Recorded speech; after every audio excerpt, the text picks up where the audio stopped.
इस वीडियो के अंतर्गत मैं आपको इस मनुष्य के साथ अंत में क्या जाता है इस विषय पे चर्चा करूंगा।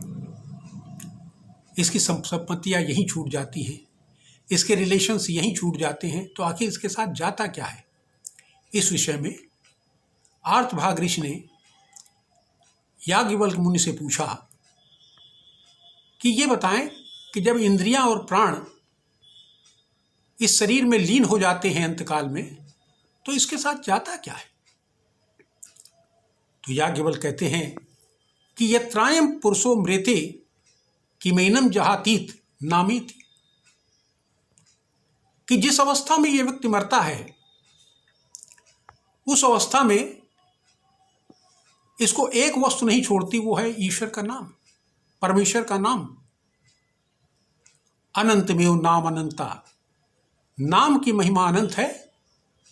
विश्वदेवा अनंता, अनंतमेव, लोक भी अनंत हैं, विश्वदेव भी अनंत हैं।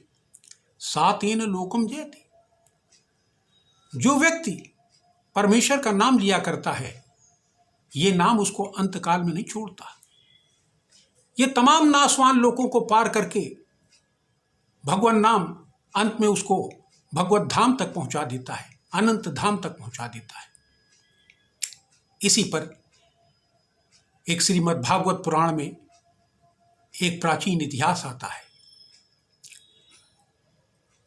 आजामिल नाम का व्यक्ति जो कुमार्गामी था, गलत रास्ते पर चलता था, लोगों को लूटपाट लेता था, जुए और शराब का आदी था तथा अन्य व्यसन, गलत व्यसन उससे लगे हुए थे।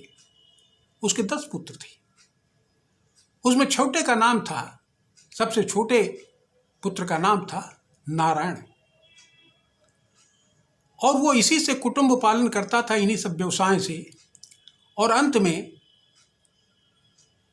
जब उसकी उम्र ढल गई तो वो उस बच्चे के साथ लगा रहता था कि नारायण तुम कहाँ हो, नारायण तुम कहाँ हो। उसी के साथ पानी पीता था, उसी के साथ खाना खाता था।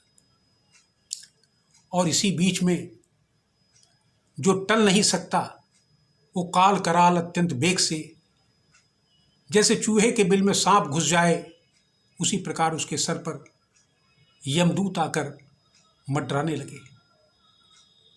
यमदूत जब उसका प्राण खींच रहे थे तो उसको बड़ा भय उत्पन्न होने लगा उनको देखकर, और वो जोर जोर से चिल्लाने लगा कि नारायण तुम कहाँ हो, नारायण तुम कहाँ हो।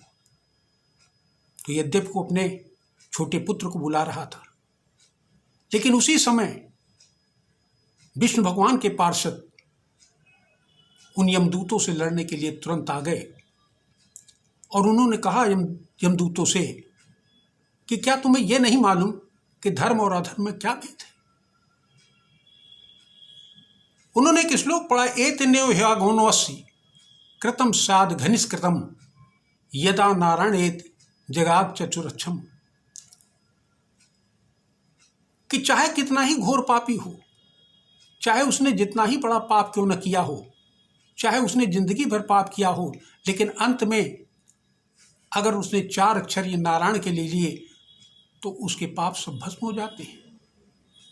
और फिर कहा कि अज्ञान अथवा ज्ञानमुत्तमम श्लोक नाम यत संकीर्ततम मघम पुंसो दहे ददो यथनाला,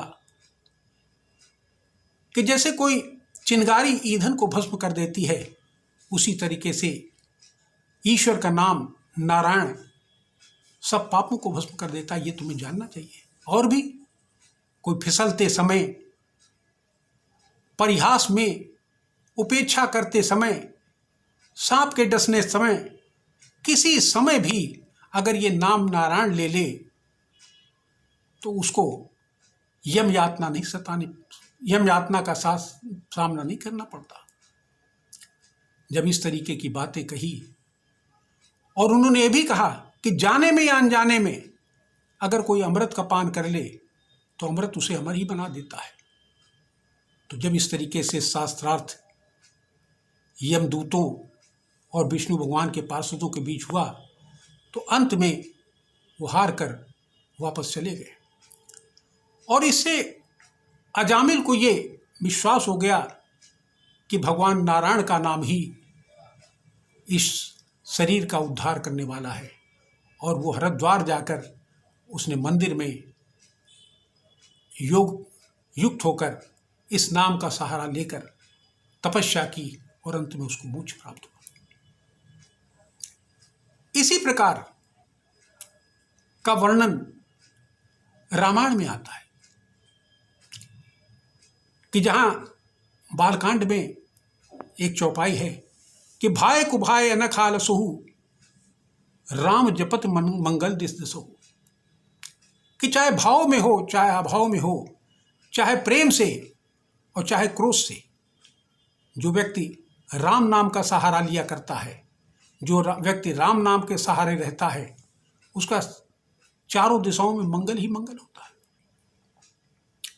इसी प्रकार सुंदरकांड में भगवान हनुमान जी कहते हैं भगवान राम से कि कै हनुमंत विपत प्रभ सोई जब तो सुमिरन भजन न होई, कि हे भगवान, सबसे बड़ी विपत्ति वही है कि जब आपका सुमिरन और भजन व्यक्ति भूल जाए। इसी प्रकार लंका कांड में जामवान कहते हैं सुनो भानुकुल केतु, सुनो भानुकुल केत जामवान कर जोर कहे नाथ नाम तो सेतु नर चढ़ भवसागर तरे। जब राम कहते हैं कि मंत्रियों को बुलाकर के सेतु बांधो ताकि सेना पार उतरे, तो जामवान कहते हैं कि हे भानुकुल केतु, हे सूर्यकुल के पताका ध्वजा भगवान राम, आपका नाम ही भवसागर पार करने वालों के लिए एकमात्र सहारा है। आपके नाम ही से लोग पार कर जाते हैं, तो सेतु बनाने की क्या आवश्यकता है। इसी प्रकार गीता में भी भगवान कृष्ण कहते हैं अर्जुन से कि अंत काले च मामेव स्मरन् मुक्ता कलेवरम या प्रयाति सा मद्भावम यातनास्त संशय,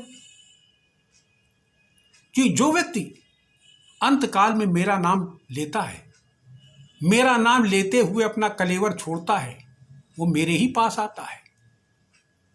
इस वजह से कि तस्मात् सर्वेषु कालेषु मामन स्मरिद्ध च मयि अर्पित मनोबुद्धि मामे वैश्य संशयम।